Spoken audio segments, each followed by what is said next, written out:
오늘은 2024년 10월 20일입니다. 그리고 오늘 함께 나눌 말씀 주제는 갇힌 자. 갇힌 자는 두 가지 의미를 생각할 수 있습니다. 예수 그리스도의 포로가 됐다는 의미, 또 하나는 감옥에 갇혔다는 의미를 가지고 있습니다. 오늘 본문 말씀은 디모데후서 1장 7절 8절 말씀입니다. 천천히 같이 한번 읽겠습니다.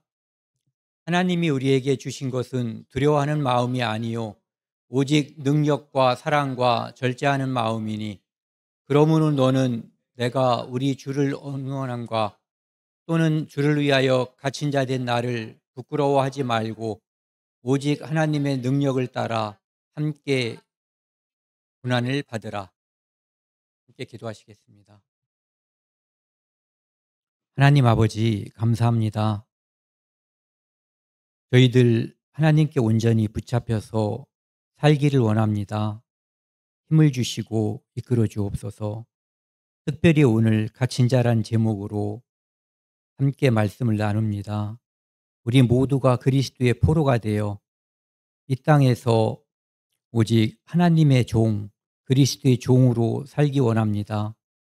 특별히 말씀을 통해서 우리가 그러한 결단을 내리는 그런 시간이 될 수 있도록 도와주십시오. 우리를 사랑하시는 예수 그리스도 이름으로 감사하며 기도드렸습니다. 아멘. 오늘 말씀은 디모데후서 말씀입니다. 주제 말씀이요. 이 말씀은 사도 바울이 로마 감옥에서 죽음을 얼마 남기지 않고, 그러니까 언제 사형이 집행될지 정확한 날짜는 모르지만 곧 사형이 집행될 것이다라고 하는 것을 아는 상태에서 디모데라고 하는 자기가 전도했고 자기가 가르쳤고 함께 교제하고 함께 복음을 전했던 그 제자에게 보낸 편지입니다. 특별히 이제 이 편지 이런 것을 이제 목회서신이라는 표현을 쓰기도 하거든요. 여기 보시면은 이 편지는 사도 바울이 이제 지난번에도 말씀드린 것처럼 로마 감옥에 갇혔잖아요. 그런데 거기서 갇혔다가 이제 연금 상태에 있었던 것 같아요. 사람들이 이렇게 들어와서 사도 바울을 도울 수도 있고 말씀을 들을 사람들이 있으면은 이렇게 들려줄 수도 있는 그런 상태에 있었다가 이제 나중에는 또 석방이 되죠. 그러다가 다시 이제 감옥에 갇혀서 죽게 되는 거예요. 그래서 대략 이 편지가 디모데후서가 AD 67년이나 8년쯤에 기록됐을 것이다라고 쓰였을 것이다라고 추측한다 그래요. 그러니까 죽기 바로 전이라는 얘기죠. 그때 이제 자기가 사랑하는 제자에게 편지를 쓴 거예요. 그러니까 유언이라고 볼 수 있죠. 유언은 사소한 얘기는 다 건너뛰는 거거든요. 가장 중요한 것, 내가 가장 중요하게 생각하고 사도 바울이, 그리고 디모데가 들었을 때 가장 중요하게 생각할 만한 그런 이야기를 이제 쓰는 거죠. 그래서 여기 보시면은 하나님이 우리에게 주신 것은 두려워하는 마음이 아니요. 사도 바울과 디모데의 하는 역할은 뭐냐 하면은 복음 전하는 역할이거든요. 그러니까 그 사람들에게 하나님이 어떤 마음을 줬냐 하면은 두려워하는 마음. 지난번에 우리가 담대하다는 그런 표현을 한번 생각해 봤잖아요. 이 두려워하는 마음하고 담대한 마음하고는 반대되는 마음이에요. 이건 아주 소심한 마음이거든요. 두려워하는 마음은. 근데 두려워하는 마음이 아니라는 거죠. 그러니까 담대한 마음, 두려움 없는 마음을 하나님이 우리에게 원하신다. 우리에게 주셨다. 이런 뜻이에요. 오직 능력과 사랑과 절제하는 마음이니. 능력은 내가 나를 통제할 수 있는, 절제도 마찬가지고요. 사랑은 다른 사람을 섬기는 게 사랑이에요. 특별히 여기서 이제 능력은 이렇게 생각해 볼 수도 있어요. 복음의 능력. 우리 개인의 능력이라고 하는 것은 제가 장대를 들고 뛰어도 높이를 얼마 못 뛰어요. 죽을 힘을 다해서 좋은 신발을 신고 뛰어도 지금은 아마 거의 20초 가까이 뛸지도 몰라요, 100m에. 그러니까 저의 능력이라고 하는 것은 정말 사소하고 별 볼 일 없거든요. 근데 우리를 통한, 여기서 사도 바울이 디모데에게 이야기하는 이 능력을 생각해 보면은 하나님이 주셔서 그 복음의 능력은 죽은 자를 살리는 능력이에요. 지옥에 있는 영혼을, 죄의 사슬을 풀어주고 천국으로 옮길 수 있는 그러한 엄청난 능력이거든요. 그런 것을 하나님께서 우리에게 주셨다는 거거든요. 디모데에게 그것을 각성시키는 거예요. 너에게 그러한 사명, 그러한 능력이 이미 와 있다고 하는 것을 이야기하고 있는 거죠. 그러니까 하나님이 그러한 능력을 주셨으니까, 그러므로 너는 내가 우리 주를 증언함과 또는 주를 위하여 갇힌 자 된 나를 부끄러워하지 말고. 디모데가 사도 바울을 부끄러워하지는 않았을 거예요. 그런데 왜 이런 표현을 쓰냐면은, 사람들은 사도 바울처럼 주님을 위해서, 복음을 위해서 이 세상에서 헌신한 사람이 없어요. 최고의 헌신을 했을 거예요. 주님의 쓰임을 가장 많이 받았을 거예요.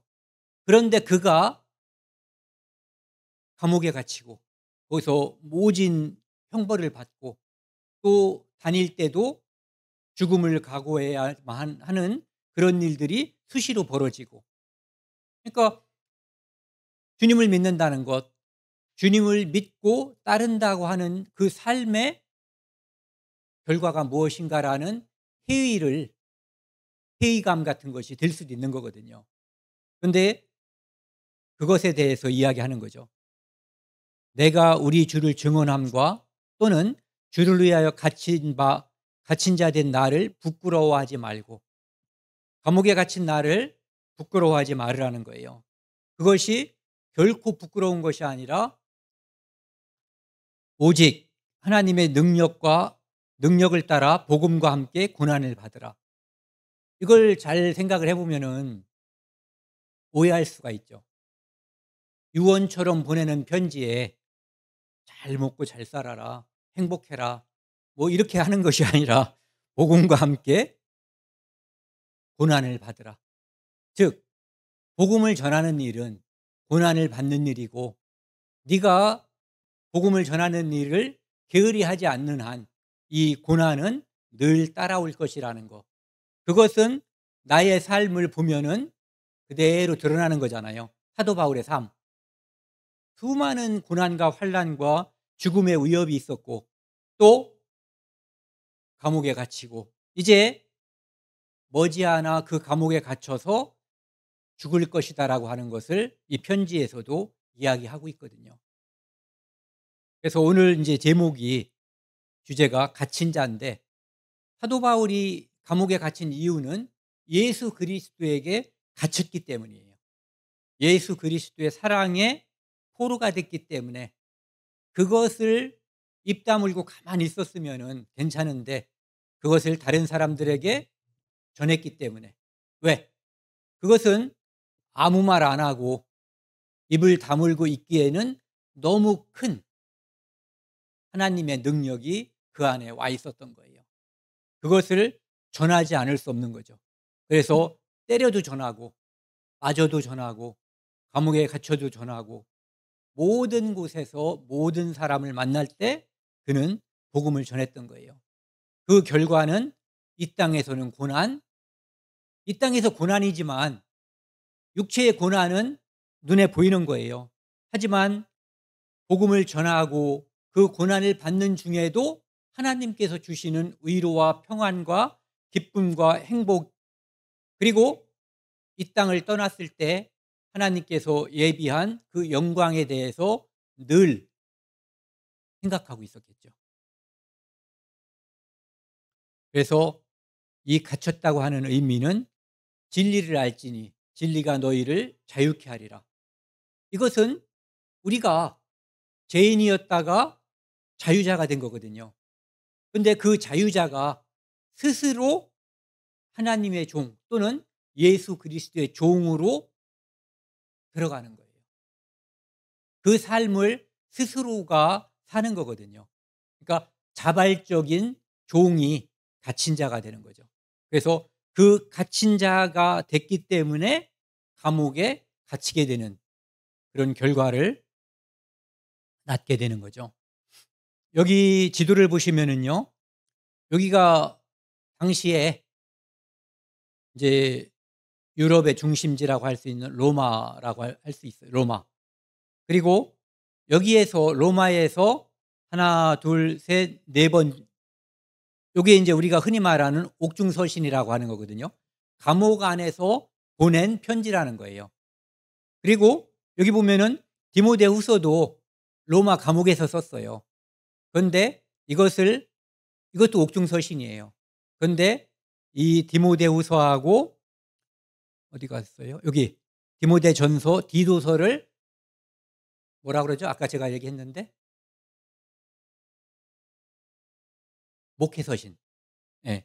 목회서신으로 분류하기 때문에 인제 옥중서신이면서 목회서신이 되는 거죠. 그래서 여기서 보낸 거고 그다음에 여기 나와 있는 편지 중에 편지 말고 하나가 더 있거든요. 사도 바울이 기록한 것이 그게 히브리서예요.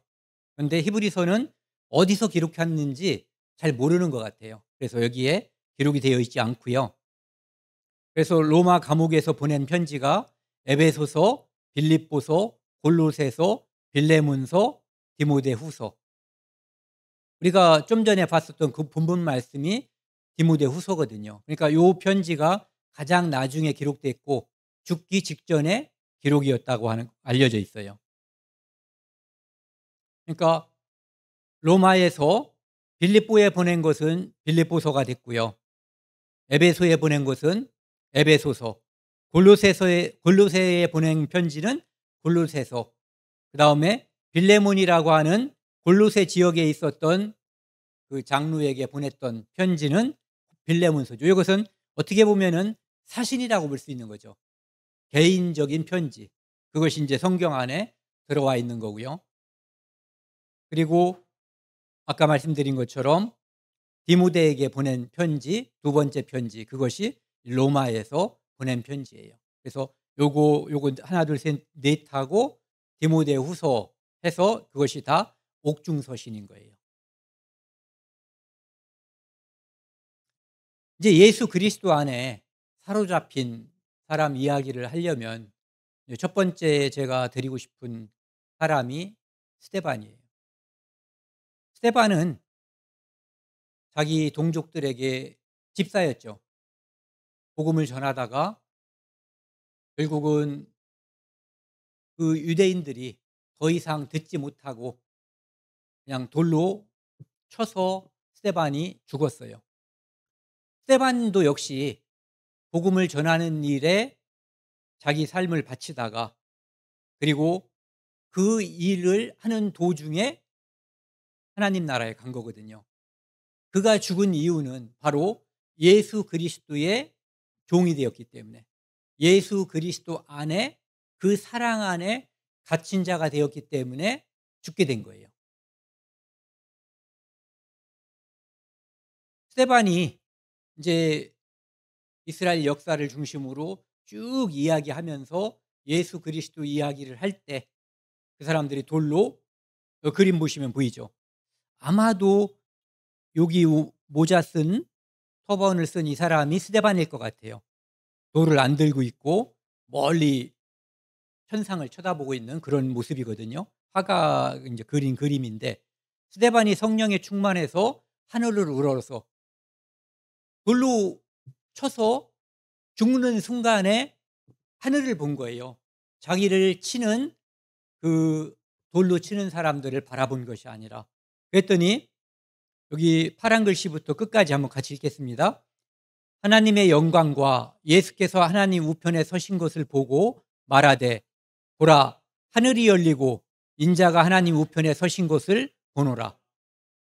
아마도 모든 그리스도인들이 죽을 때 이 모습을 보는 것 같아요. 그러니까 이 죽음이 도달했을 때 통증이 얼마나 있겠어요, 일반적으로 생각을 하면은. 그런데 이 통증이 이 땅에서도 아무리 강해도 뭐 특별한 호르몬이 나오면은 그 통증을 이길 수 있는 그런 게 있잖아요. 그것처럼 하나님께서 이때 가장 큰 통증이 올 때 가장 영광스러운 모습, 스데반이 이 땅에 살면서 그렇게 바라보고 보고 싶었던 그 모습을 보여준 거거든요. 그래서 스데반이 죽을 때 요 다음 장면이 죽는 장면이잖아요. 그때 저들의 죄를 그들에게 돌리지 말라고 예수님께서 기도했었던 그 기도의 내용과 같은 기도를 하고 이제 숨지거든요. 스데반이 이렇게 자기 목숨은 다 소중하거든요. 그리고 다른 사람들한테 뭐 돌이 아니라 몽둥이로 몇 대만 맞아도 두렵고 아픈 거예요. 그런데 그것을 잊고 그것을 염두에 두지 않고 복음을 전할 수 있었던 그 이유가 뭐냐면은 바로 예수 그리스도의 사랑의 포로가 되었기 때문에, 그리고 그 영광을 그 순간에 바라보았기 때문에 이러한 모습을, 죽으면서도 그들을 원망하지 않는 그 기도를 할 수가 있었던 거예요. 이 구약 성경에 보면은 신명기하고 출애굽기 21장에 보면은요, 종에 대해서 나와 있어요. 종. 그 안식년 제 7년이 되면, 안식년이 되면은 종들을 풀어주는 일이 있었는데, 그때 나는 해방되지 않고 그냥 계속 종으로 남아 있기를 바라는 사람들이 있었어요. 어떤 사람들이냐면은 종이 그 주인하고 주인집 그 여러 가족들이겠죠. 그것을 너무너무 사랑하기 때문에 거기서 함께 살기를 바라서 해방이 되는, 해방년인데도 안식년인데도 나 안 가고 주인과 함께 살겠다고, 내가 주인을 떠나지 않겠다라고 그 종이 자발적으로 말하는 경우가 있었어요. 그러면은 그 종한테 이제 귀를 뚫는 거예요. 여기 보시면 밑에 그림이 그런 그림이거든요. 기둥에다가 이렇게 귀를 갖다 대고 송곳으로다가 구멍을 뚫는 거예요. 그것은 뭐냐면은 뚫으라, 그리하면 그가 영구히 내 종이 되리라. 여종인 경우에도 마찬가지고. 그래서 이렇게 자발적이 종이 되는, 자발적으로 그 주인의 사랑에 감복해서 주인을 좋아하기 때문에 그 집에서 함께 주인을 섬기고 일하려고 하는 그러한 종들이 있었던 거예요. 그것은 마치 오늘날 자발적으로, 우리는 죄로부터 해방이 됐잖아요. 그래서 우리는 이제 죄 때문에 심판받는, 처벌받는 일은 없어졌어요. 그런데도 불구하고 우리가 자발적으로 하나님의 말씀에 순종하고 그분의 종이 되어서 살기를 원하는, 그것이 그리스도인이거든요. 그리스도인들의 삶에 대한 어떻게 보면 약간의 그림자, 이것을 보여준 거라고 볼 수가 있죠. 이 성경에 이렇게 이제 구멍을 뚫은 거예요. 그래서 여성분들이 이제 이 귀를 뚫을 분들이 남자보다, 요즘 남자들도 많이 뚫었더라고요. 그래서 저도 어떤 때 이 성경을 보고 그럴 때 그런 생각이 나요. '내가 순종하지 않을 때 나도 꾹 뚫어야 되나?' 이 생각이 들 때도 사실은 있어요. 이 쭉 인제 사전을 찾아서 보니까요, 종, 예수 그리스도의 하나님의 사랑의 포로가 된 사람들이 자기를 가리켜서 누가 저한테 "야 이 종놈아." 이러면 제가 기분 나빠요. 그런데 저 스스로가 "나는 예수 그리스도의 종입니다." 이렇게 고백하는 것은 좋은 일이에요.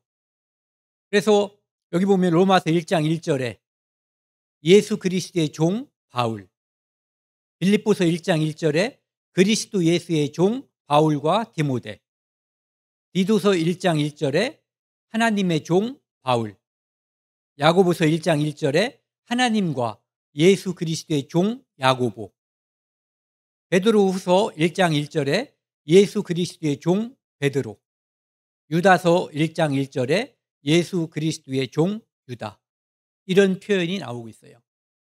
이것은 누가 종으로 삼았다는 뜻이 아니라 예수님이 "너 내 종이야." 이렇게 선언한 게 아니거든요.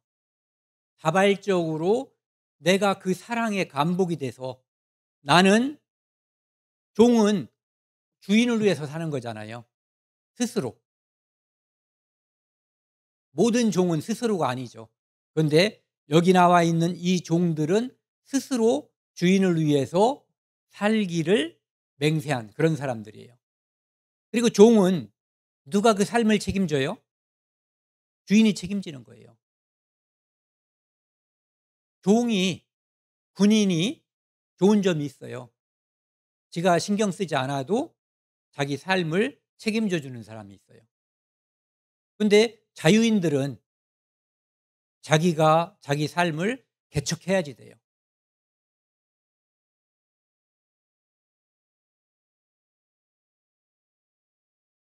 근데 이제 갈라디아서 5장 13 절에 보면은 우리가 죄로부터 해방이 된 거거든요. 하나님께서 우리를 불쌍히 긍휼히 여기셔서 예수 그리스도를 통해서 우리의 모든 죄를 용서해 주신 거예요, 영원히. 그래서 우리는 죄로부터 완전한 자유함을 받은 거거든요. 율법으로부터 자유함을 받았죠.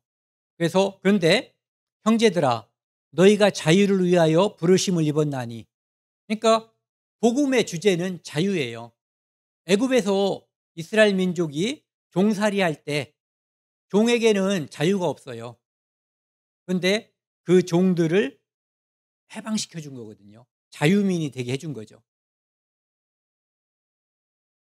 자유를 위하여 부르심을 입었으나 그러나 그 자유로 육체의 기회를 삼지 말고 오직 사랑으로 서로 종노릇하라. 그러니까 아까 그 자발적인 종처럼 해방이 됐는데도 불구하고 그 주인을 사랑하기 때문에 그 주인에게 복종하고 그 주인에게 충성하고자 하는 마음이 들었던 것처럼, 우리도 죄를 영원히 용서받은 자유민이지만 그 자유를 육체의 기, 방종으로 흐르지 말고 오직 사랑으로 서로 종노릇하라. 사랑은 남을, 내가 남을 위해서 사는 게 사랑이에요. 네.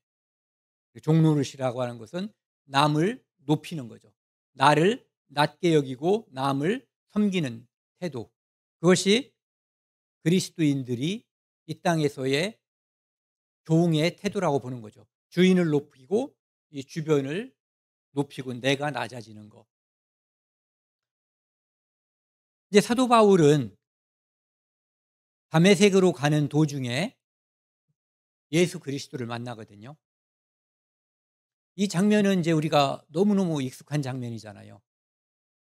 하늘로부터 엄청나게 큰 빛이 임했어요. 사도행전 다른 곳에서는 큰 빛이 임했다고 그랬고, 또 다른 곳에서는 해보다 더 밝은 빛이 임했다라고 이야기하고 있어요. 그러니까 참빛이신 예수 그리스도가 직접 사도 바울에게 나타나는 장면이에요.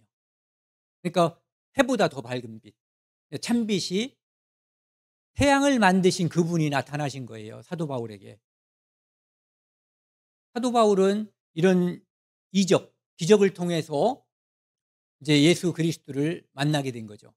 그런데 기적을 통해서 만난 사람들은 대부분 고난이 많아요. 우리처럼 그냥 이 성경책 이것을 통해서 참빛을 만나면 그 큰 고난이 별로 없죠. 그런데 사실은 우리도 다 이 참빛을 만난 사람들이잖아요. 참빛을 보고 듣고 우리 가슴속에 품은 사람들이거든요. 그래서 하늘에서 이제 소리가, 사울은 땅에 이제 엎드려졌고 하늘에서 사울아 사울아 내가 어찌하여 나를 박해하느냐. 대답하되 주여 니시니까. 예수님께서 이렇게 대답하죠. 나는 내가 박해하는 예수라. 너 지금 예수 믿는 사람들 잡아다가 박해하고 죽이고 이렇게 하는데 내가 바로 예수다. 이날 이 사건 후에 사도 아니 그때는 사울이었죠.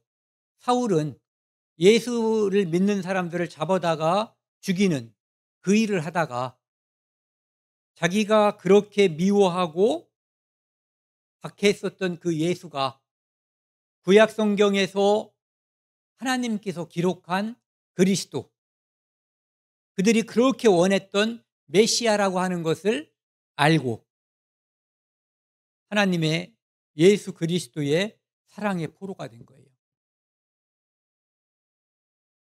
이 예수 그리스도의 사랑의 포로, 자발적인 종이 되었기 때문에 그의 삶은 그가 여기서 주여 니신이 누구냐고 물어봤었던 그 주인을 위해서 평생을 살다가 마지막 죽는 순간에도 그 주님을 증거하고 죽은 거예요. 전해지는 이야기에 의하면은 사도 바울은, 이 성경에는 사도 바울의 죽음이 나와 있지 않잖아요. 그런데 전해지는 얘기에 그는 목 잘려서 죽었다. 참수형을 당한 거죠. 참수형을 당하는 그 장면을 우리가 생각하면 끔찍한 일이에요. 그런데 아까 스데반의 경우에서처럼 그때 하나님이 스데반에게 보여줬었던 그것을 사도 바울에게도 똑같이 보여줬겠죠. 그래서 포로된 자의 삶을 계속해서 살다가 이 땅에서는 육체의 포로가 되어서 사는 것이 아니라 예수 그리스도의 포로가 되어서 마지막에 죽을 때, 목 잘릴 때 드디어 이 땅의 법칙에서 해방이 되는 거예요.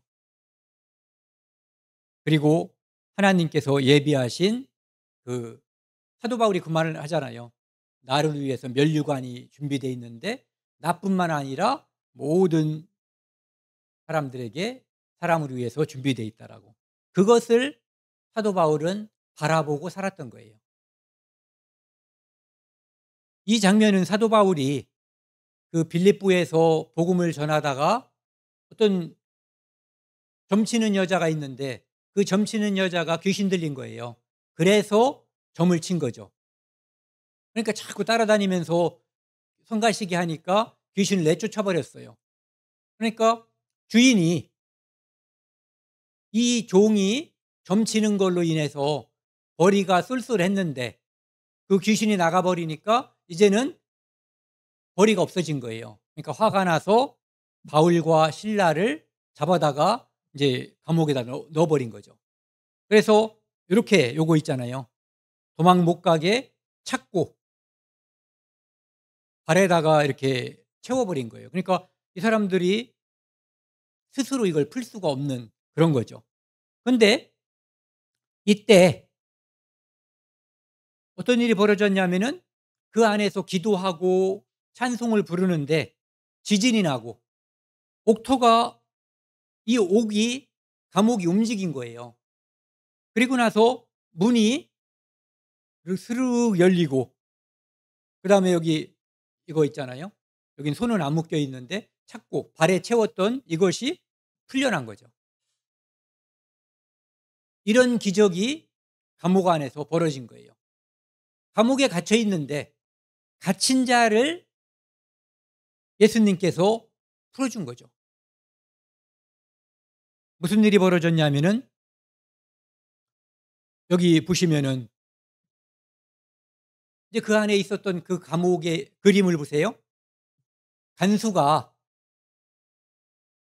이 사람들이 이제 도망갔다고 생각하고 간수는 죄인을 지키는 사람이잖아요.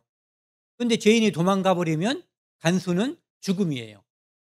그 사도행전 12장에도 보면은 베드로를 지키던 간수가 베드로를 하나님의 천사가 이제 석방시켜 주거든요.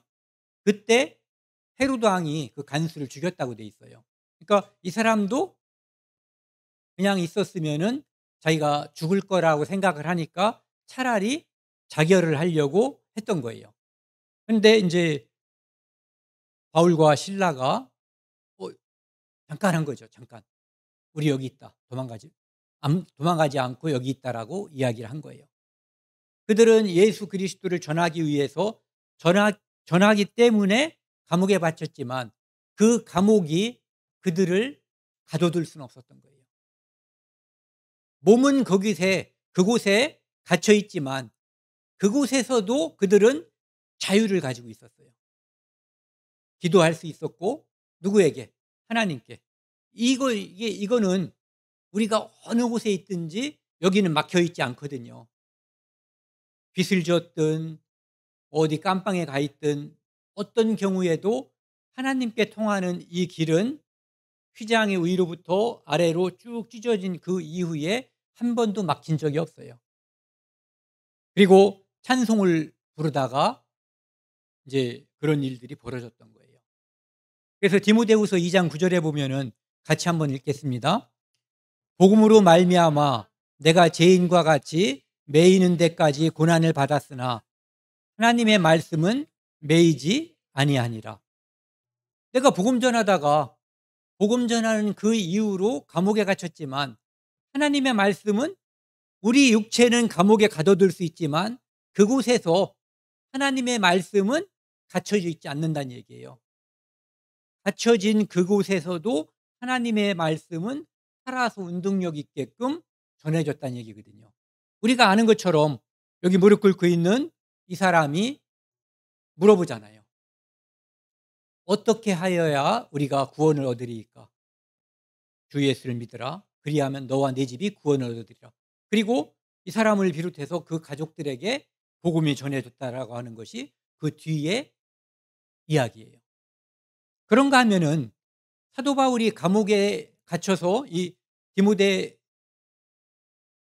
디모데후서, 오늘 이제 본문 말씀이 디모데후서잖아요. 근데 그 로마 감옥에 갇혀 있을 때 가이사의 가족들, 그 사람들이 이제 에베소 교회 성도들에게 이제 안부를 전한다라는 그런 표현을 쓰고 있거든요. 그 얘기는 사도 바울이 로마 감옥에 갇혀 있지만 그곳에서 황제의 가족들에게도 복음을 전했다라고 하는 것을 우리가 알 수 있는 거죠. 그러니까 그 소식을 빌립보 교회 성도들에게 빌립보서에 기록을 함으로써 바울이 감옥에 갇혀 있기 때문에 실망하고 너무 마음이 언짢았는데 그곳에서 하나님의 말씀이 매이지 않고 전해지고 있다라고 하는 소식을 듣고 빌립보 형제자매들이 얼마나 마음에 위로가 되고 기쁨이 되겠어요. 그러니까 하나님 말씀은 절대로 매어지지 않는다. 매인 자들이 입을 여는 한. 네.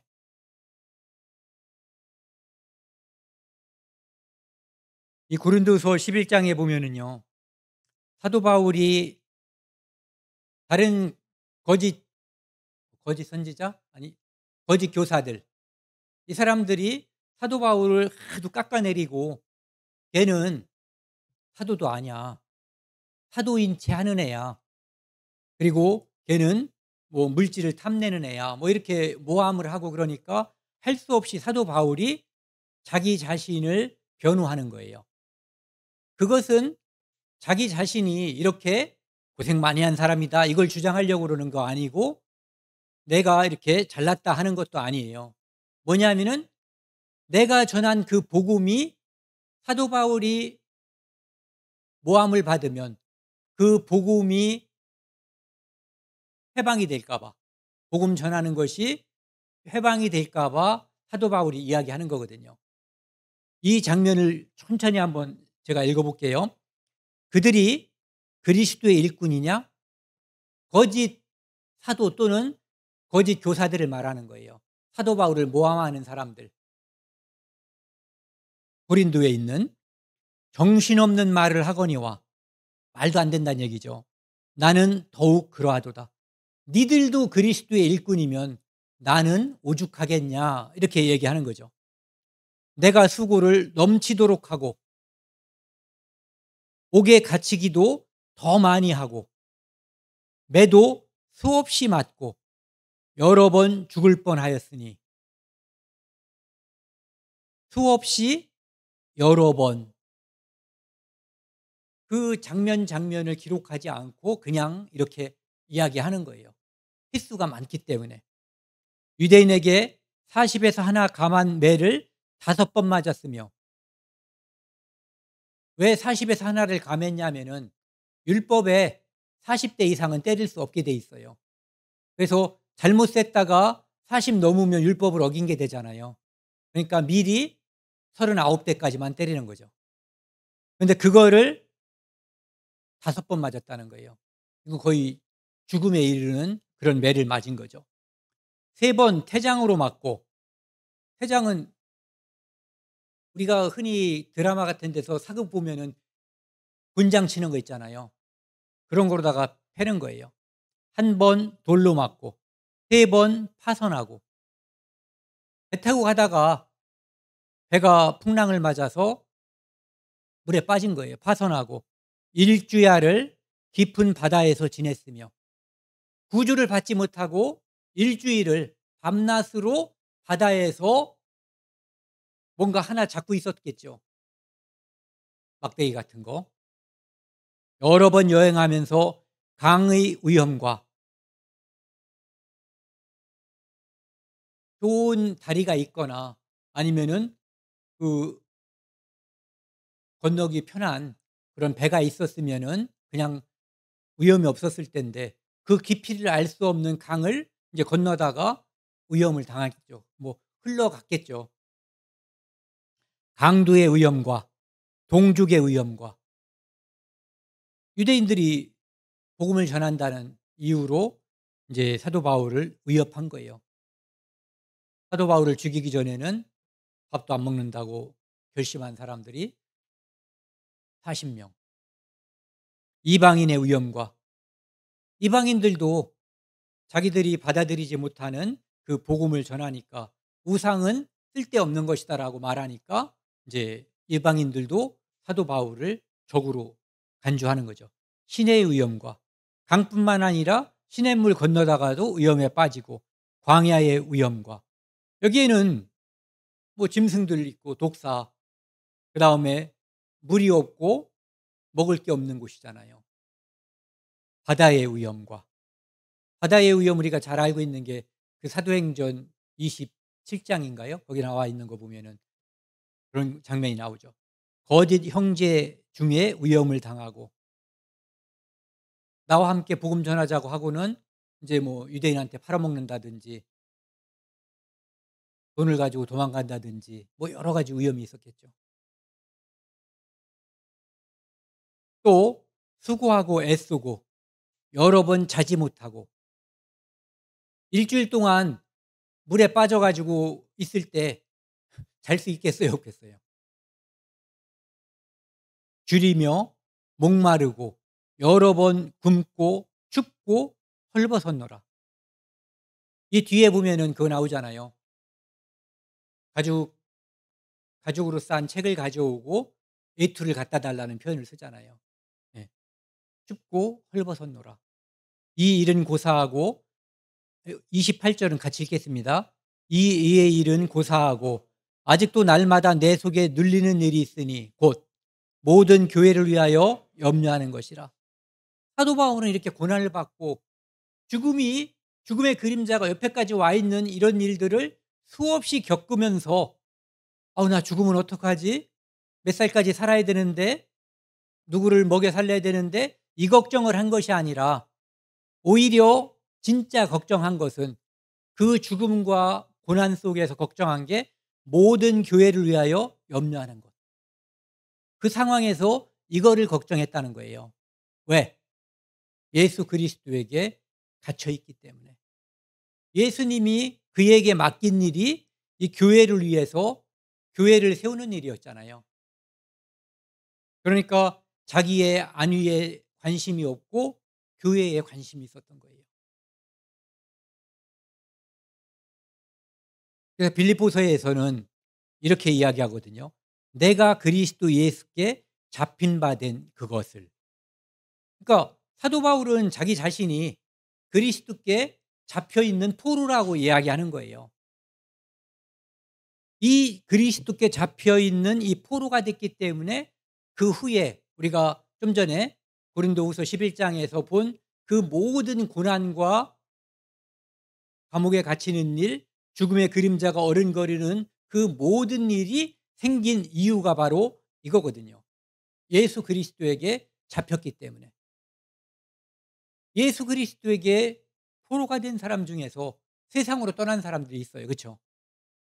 그런데 자발적으로 나는 평생을 끝까지 예수 그리스도의 포로로 살겠다라고 하는 자발적인 조응으로 죽음까지 이른 거죠. 스데반이 그랬고 바울이 그랬고 베드로가 그랬고 다른 그 사도들이 다 그렇게 살다가 포로로 살다가 마지막 순간에 자유인이 된 거예요. 진정한 자유인. 20 절이요. 20 절, 21절 같이 읽겠습니다.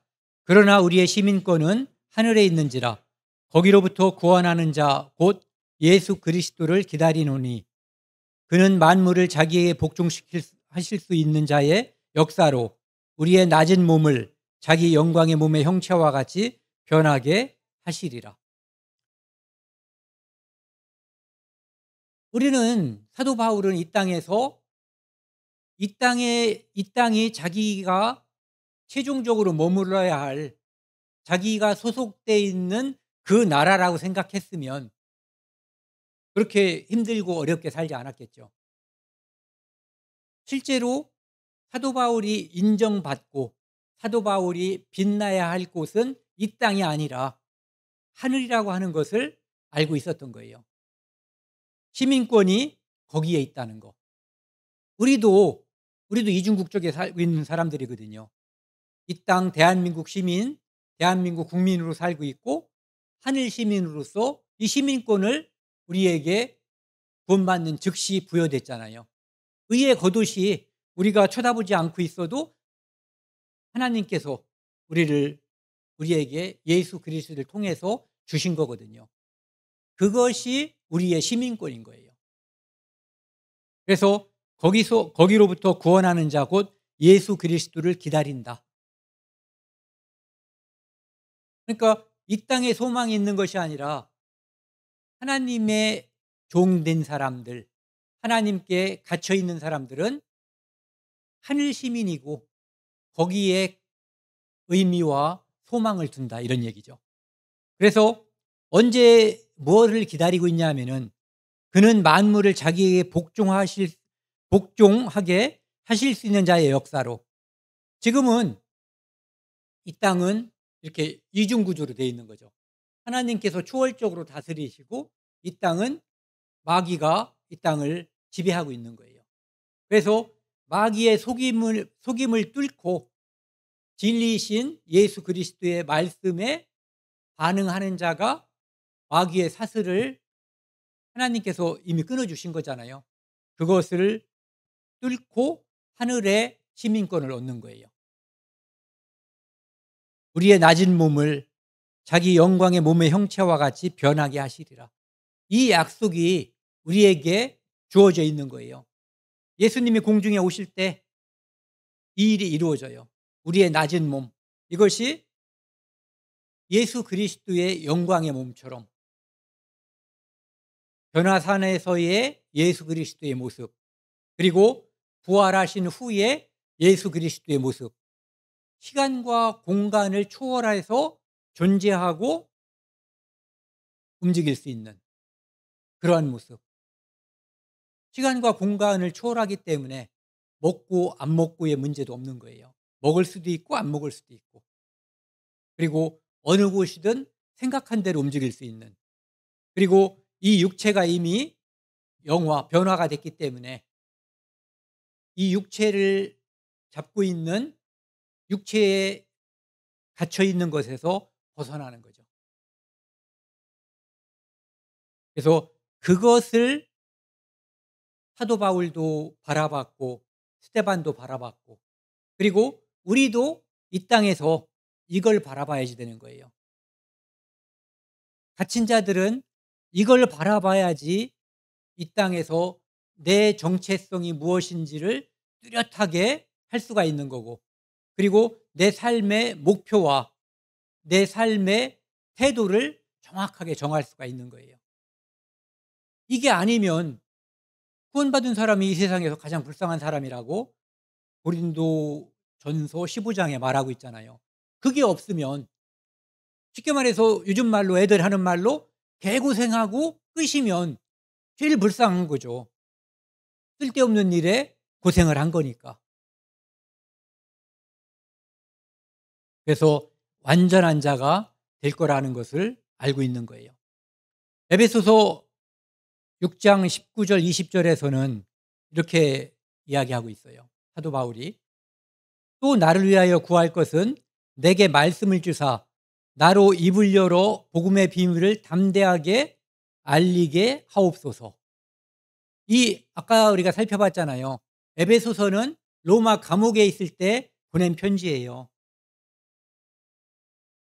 감옥에서 보내는 사람이 에베소서에 있는 자유로운 사람들에게 이 편지를 쓴 거라고요. 나를 위해서 기도할 것은 석방, 건강, 이게 아니라 나로 입을 열어 복음의 비밀을 담대히 알리게 하옵소서. 이 기도를 에베소 성도들에게 해달라는 거예요. 바울이 이것을 위해서 살았고 이것을 계속 했단 말이에요. 그런데도 늘 담대하고 늘 복음을 전하는 그 모습을 유지하기 위해서는 기도의 힘이 필요했다라고 이야기하는 거죠. 20절 이 일을 위하여 내가 쇠사슬에 매인 사신이 된 것은 나로 이 일에 당연히 할 말을 담대하게 하려 하심이라. 좀 문맥이 이상하지 않아요? 자유롭게 풀려나서 이런 데 돌아다니는 사람 같으면은 이 말을 하는 게 자연스러울 것 같은데, 지금 감옥에 갇혀 있고 또 쇠사슬에 이렇게 매여 있단 말이에요. 그렇게 매인 사신. 그런데 그는 하나님이 이 땅에 이방인들에게 복음을 전하라고 보낸 사도, 사신이에요. 대사. 시민권이 하늘에 있으니까 천국에서 이 땅에 보낸 대사가 되는 거죠. 그런데 나로 이 일에 당연히 할 말을 담대하게 하려 하심이라. 무슨 얘기예요? 아니 그러면은 풀려나서 감옥에 갇혀 있지 않고 쇠사슬로 매여 있지 않으면 복음을 전할 수 없다? 이런 얘기가 아니잖아요. 그럼에도 불구하고 오직 여기에 머리와 가슴 속에 들어있는 딱 한 가지가 그거밖에 안 들어있다는 얘기거든요. 나는 갇힌 자다. 나는 그리스도의 사랑에 포르고 나는 스스로 종된 자다. 그래서 그곳에서도 담대하게 복음을 전했기 때문에 그 가이사의 가족들도 빌립보에 있는 형제자매들에게 안부를 전한다. 그리고 빌레몬서에 보면은 오네시모라고 하는 그 빌레몬의 종이었던 사람이 사도 바울에게 감옥 안에서 전도를 당한 이야기가 기록되는 거죠. 그러니까 사람은 감옥에 갇혀서 매여 있을 수 있지만 복음은 절대로 매이지 않는 거예요.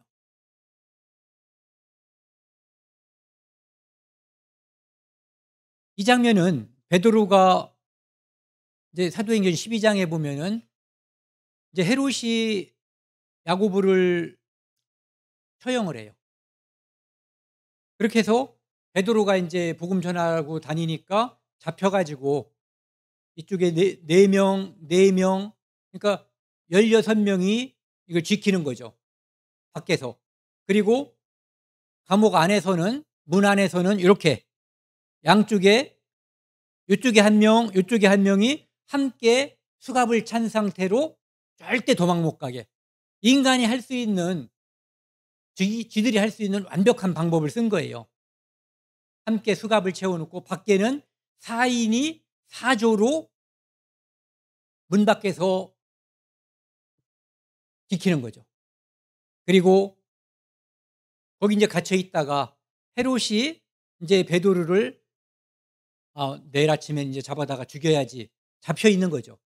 내일 아침에 죽여야지 하는 그 전날 무슨 일이 벌어졌냐 하면은 이 안에 천사가 와 가지고 일을 벌인 거예요. 수갑이 스르르 풀리고 천사가 "야 베드로 일어나." 그래 가지고 베드로가 깨서, 근데 베드로는 지금 일어나는 이 일이 꿈인지 생시인지 잘 모를 정도예요. 어이없는 일이 벌어지고 있기 때문에. 그래서 첫째 문이 스르륵 열리고 두 번째 문이 스르륵 열리고 시내까지 딱 같이 데려다 주고는 천사가 사라져 버렸어요. 베드로가 여기에 이렇게 갇힌 이유도 바로 예수 그리스도의 자발적인 종, 스스로가 갇혔기 때문에 갇히게 된 거예요. 그리고 이렇게 갇힌 자들에게 하나님은 나중에 그 영광을 약속하고 있는 거죠.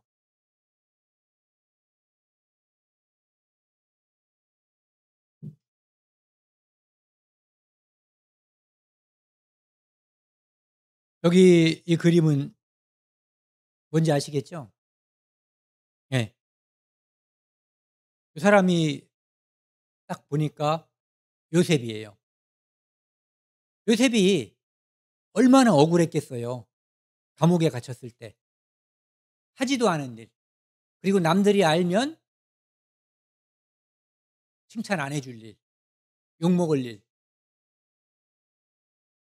그 일로 모함을 받아서 힘이 없으니까 그냥 감옥에 갇힌 거라고요. 근데 그 안에서 간수장이, 하나님이 역사하셔 가지고 간수장이 이 요셉에게 감옥에서 일어나는 일에 제반 업무를 맡기죠. 그리고 그때 이렇게 술 맡은 관원과 떡 맡은 관원이 들어왔고, 그리고 그들이 각각 꿈을 꾸었고 그 꿈을 해석해 줌으로 인해서 한 사람은 3일 만에 석방이 됐고 한 사람은 3 일째 죽었죠. 이 일은 이 요셉이 2년 동안 고통 속에 살게 만든 거예요. "나 좀 풀어 달라고 나가는 술 맡은 관원한테 부탁을 했잖아요. 나는 죄를 짓지 않았으니까 이집트 왕한테 부탁해서 나 좀 풀어 달라고." 그런데 아무 연락이 없었어요, 2년 동안. 하지만 그 일이 첫 번째, 모함을 받은 일이 의미 없는 일이 아니었던 거예요. 감옥에 갇힌 일도 의미 없는 일이 아니었던 거예요. 그리고 2년 동안 무소식이었던 것도 의미 없는 일이 아니었던 거예요. 하나님은 다 보고 계셨고 계획하고 계셨던 거죠. 그래서 파라오가 꿈을 꿨을 때, 이집트 왕이 꿈을 꿨을 때 그 꿈의 해석을 해줄 수 있는 사람은 요셉밖에 없다는 것을 나중에 이 술 맡은 관원이 이집트 왕에게 이야기함으로써 그 꿈을 해석해 주는 거죠. 그래서 요셉이 감옥에 갇힌 이 이야기는 의미 없는 일이 아니거든요. 감옥에 갇혔기 때문에 많은 일들이 벌어졌고 많은 사람들이 요셉에게 배울 수 있는 교훈이 딱 하나 있대요, 국무총리 된 거. 그것은 요셉의 이야기에서 크게 중요한 건 아니거든요. 예. 하나님이 함께 하셨다는 거. 그래서 요셉의 이야기에서도 감옥에 갇힌 그 일이, 요셉은 감옥에서도 밖에서도 늘, 그리고 총리가 된 후에도 늘 하나님께 사로잡힌 사람이었다는 것을 알 수가 있어요. 그렇기 때문에 그 형들을 만났을 때 원수를 갚지 않거든요. 이것은 하나님이 하신 것이다. 당신들이 나를 팔아먹은 것이 아니라 하나님이 우리 가족을 구원하기 위해서 하나님께서 계획하시고 연출하신 일이다라고 이야기를 하는 거죠. 그것을 생각하지 않는다면 그들을 용서하기는 매우 어려운 일이죠. 이 디모데후서 4장 4 절은 아까 말씀드린 것처럼 사도 바울이 죽음을 죽음 직전에 기록해서 보낸 편지예요. 그가 디모데에게 유언처럼 한 말 중에서 이 말을 했어요. 1 절, 2절 같이 한번 읽겠습니다. 하나님 앞과 살아있는 자와 죽은 자를 심판하실 그리스도 예수 앞에서 그가 나타나실 것과 그의 나라를 두고 엄히 명하노니 너는 말씀을 전파하라. 때를 얻든지 못 얻든지 항상 힘쓰라. 범사의 오래 참음과 가르침으로 경책하며 경계하며 권하라. 성경에 이렇게 어마어마한 배경을 가지고 말하고 있는 부분은 아마 여기 빼놓고는 없는 것 같아요. 하나님 앞, 살아있는 자와 죽은 자를 심판하실 그리스도 예수 앞, 그리고 그가 나타나실 것, 재림을 말하는 거예요. 그분이 나타나면 이 세상에서 모든 일이 다 드러나는 거거든요. 선악간에 드러나고 모든 일이, 모든 저주가 다 풀리고, 그리고 심판받아야 될 사람들은 심판받는 일로 돌아가는 거예요. 그리고 그의 나라를 두고 엄히 명하노니, 그러니까 하나님을 보증인으로 세우고 예수 그리스도를 보증인으로 세우고 또 재림을 말하면서 하는 거예요. 하나님 나라를 두고 엄히 명한다. 너는 말씀을 전파하라. 때를 얻든지 못 얻든지 항상 힘쓰라. 감옥에 갇혀 있는 바울이 에베소에서 있을 디모데에게 이 말을 하는 거죠.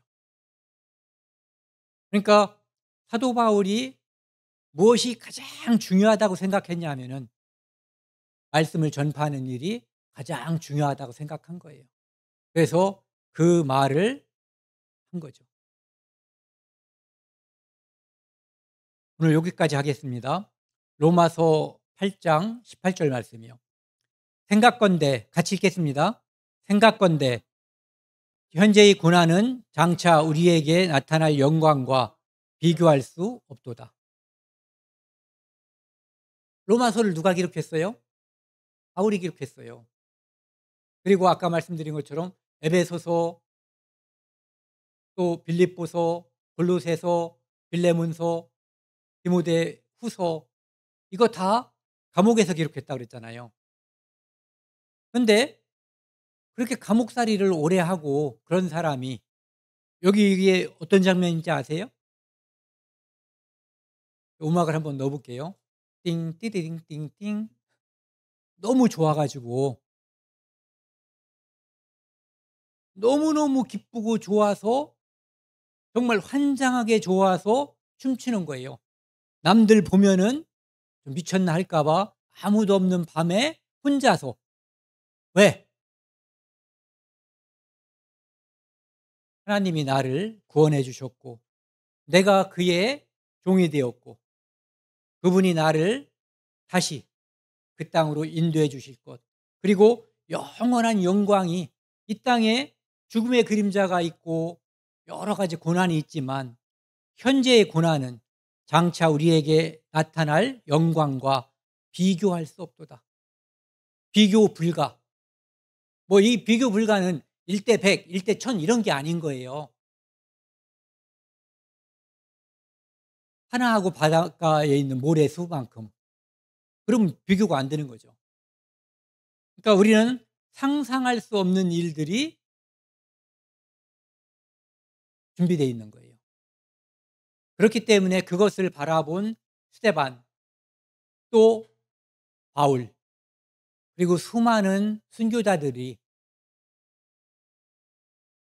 죽음을 전혀 두려워하지 않고 복음을 전할 수 있었던 거죠. 다시 한번 읽고 마치겠습니다. 생각하건대 현재의 고난은 장차 우리에게 나타날 영광과 비교할 수 없도다. 우리도 갇힌 자로, 자발적인 종으로 이 땅에서 살다가 영광이 주어지는 그때 아무런 아쉬움과 미련 없이 이 땅을 떠날 수 있는 그런 사람들이 다 됐으면 좋겠습니다. 함께 기도하시겠습니다. 하나님 아버지 감사합니다. 예수 그리스도를 만나고 우리 또한 그 사랑의 포로가 되었고 자발적으로 종이 된 사람들입니다. 종은 오직 주인에게 충성하고 우리의 모든 삶은 주인께서 책임진다는 것을 알고 있습니다. 우리가 눈에 보이는 것들, 변하는 것들, 그것에 마음을 쓰지 않고 눈에 보이지 않지만 변하지 않는 하나님의 나라, 우리의 시민권이 진정으로 영원히 존재하는 그 나라에 대해서 관심을 갖고 살 수 있도록 매일 인도해 주시고 그것을 위해서 살도록 도와주십시오. 이 모든 말씀 우리를 사랑하시는 예수 그리스도 이름으로 감사하며 기도드렸습니다. 아멘.